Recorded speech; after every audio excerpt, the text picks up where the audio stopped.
ఎల్హెచ్డి వాహనం కింద పడి జీడీకే 11 ఇంగ్లాండ్ గని ఎల్హెచ్డి ఆపరేటర్ ఇజ్జగిరి ప్రతాప్ దుర్మరణం చెందారు. జీడీకే 11 ఇంగ్లాండ్ గనిలో ఎల్హెచ్డి ఆపరేటర్గా పనిచేస్తున్న ఇజ్జగిరి ప్రతాప్ బుధవారం రాత్రి షిఫ్ట్లో 3వ సిమ్ నుంచి 4వ సిమ్కు టన్నెల్ పనులు నిర్వహిస్తున్న సమయంలో ఎల్హెచ్డి వాహనం అదుపు తప్పడంతో ప్రతాప్ వాహనం కింద పడి మరణించారు.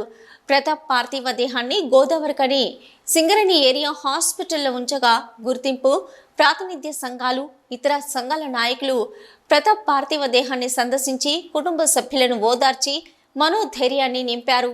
ఈ సందర్భంగా కార్మిక సంఘాల నాయకులు మాట్లాడుతూ 11 ఇంగ్లాండ్లో రాత్రి షిఫ్ట్ విధులు నిర్వహిస్తున్న LHD operator Ijjagiri Pratap LHD వాహనంతో కోల్ కట్ చేస్తుండగా వాహనం అదుపు తప్పి వాహనం కింద పడి ప్రతాప్ మరణించడం బాధాకరమని అన్నారు.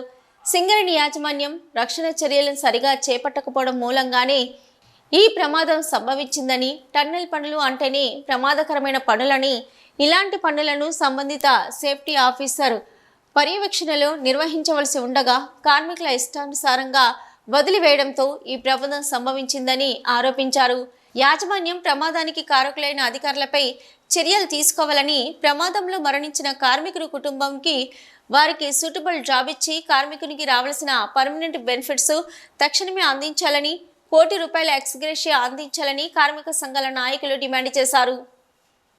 11 ఇంగ్లాండ్లో ప్రమాదం జరిగి ఒక కార్మికుడు చనిపోవడం జరిగింది. ఈ ప్రమాదంలో సింగరేణి యాజమాన్యం వైఫల్యం స్పష్టంగా కనబడతా ఉంది. 3 సిమ్ నుండి 4 సిమ్కు టన్నల్ కొట్టే క్రమంలో ఈ ప్రమాదము ఎల్హెచ్డి బండి ద్వారా ఆపరేటర్ చనిపోవడం జరిగింది. ఆపరేటరు చనిపోవడానికి కారణం ఏంటంటే ఆ బండికి సంబంధించిన బ్రేక్లు ఏమవుతుందో అదైతే సిలిండర్స్ పనిచేయకపోవడం వల్ల, అక్యుములేటర్ సిలిండర్స్ పనిచేయకపోవడం వల్ల ఈ ప్రమాదం జరిగినట్టు తెలియవస్తూ ఉంది. దీనికి పూర్తి బాధ్యత ఏదైతే మెయింటెనెన్స్ ఉందో ఆ మెయింటెనెన్స్ చేయకపోవడం వల్లనే ఇవాళ ఈ కార్మికుడు ఇజ్జగిరి ప్రతాప్ అనే కార్మికుడు చనిపోవడం జరిగింది. దీనికి మేనేజ్మెంటు పూర్తి బాధ్యత వహించి అతని కుటుంబానికి న్యాయం జరిగేలా, అలాగే అతనికి వచ్చే ఏవైతే టర్మినల్ బెనిఫిట్స్ కానీ అలాగే సూటబుల్ జాబ్ కానీ అన్నీ యథావిధిగా ఇప్పించాలని డిమాండ్ చేస్తున్నాం. 10 ఏళ్ళు ఒక్కొక్క ఆఫీసర్ అక్కడ ఉంటే లైక్స్ డిస్లైక్స్, ఇష్టాలు అయిష్టాలు, ఇష్టం ఉన్నోడి మీద బాగా ప్రేమ చూపించి పని చేయకుండా కాదు, ఇష్టం ఉన్న మీద హెరాస్మెంట్, ఈ పరిస్థితి జరుగుతుంది. అందుకొరకు నేను ఒక్కడే మేనేజ్మెంట్కి చెప్తున్నా, సేఫ్టీ విషయంలో ప్రత్యేక శ్రద్ధ తీసుకోకపోతే మీరు ఎంత బొగ్గు తెచ్చుకొని పేర్లు తెచ్చుకున్నా కూడా కార్మికులు ఒకరోజు ఆందోళన చేసి తిరగబడే రోజులు వస్తాయి. నిన్న రాత్రి 10లో జీడీకే 11 ఇంగ్లాండ్లో పనిచేస్తున్న ఇజ్జగిరి ప్రతాప్ అనే ఆపరేటర్ 3వ సిమ్ నుంచి 4వ సిమ్కు ఏదైతే టన్నెల్ పనులు నిర్వహిస్తూ ఉన్నారో ఆ నిర్వహించే క్రమంలో ఎల్హెచ్డి బండి నడుపుతూ ప్రమాదవశాత్తు బండి కింద పడి చనిపోవడం జరిగింది. ఇది సింగరేణి కాలనీస్ ఎంప్లాయీస్ యూనియన్ సిఐటిగా రక్షణకు సంబంధించిన విషయంలో పూర్తి స్థాయిలో యాజమాన్యం నిర్లక్ష్యం వహిస్తూ ఉంది. టన్నెల్ పనులంటేనే ప్రమాదంతో కూడుకున్నాయి.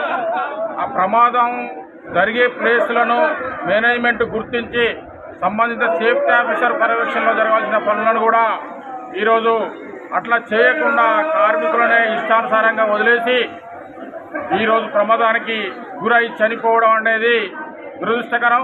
ఇప్పటికైనా రక్షణ చర్యల విషయంలో సింగరేణి యాజమాన్యం ఆలోచించాలి. 11 ఇంగ్లాండ్ ఏరియాలో బొగ్గుబాయిలో నిన్న రాత్రి జరిగినటువంటి సంఘటనకు RG1 GM గారు బాధ్యత వహించి అక్కడున్న ఆఫీసర్లపై తక్షణమే చర్యలు తీసుకోవాలి. వారిని ఇమ్మీడియట్గా అరెస్ట్ చేసి వారిని బర్తరఫ్ చేయాలని చెప్పని మా TNTC Singareni colonies labour union పక్షాన మేము డిమాండ్ చేస్తూ ఉన్నాం.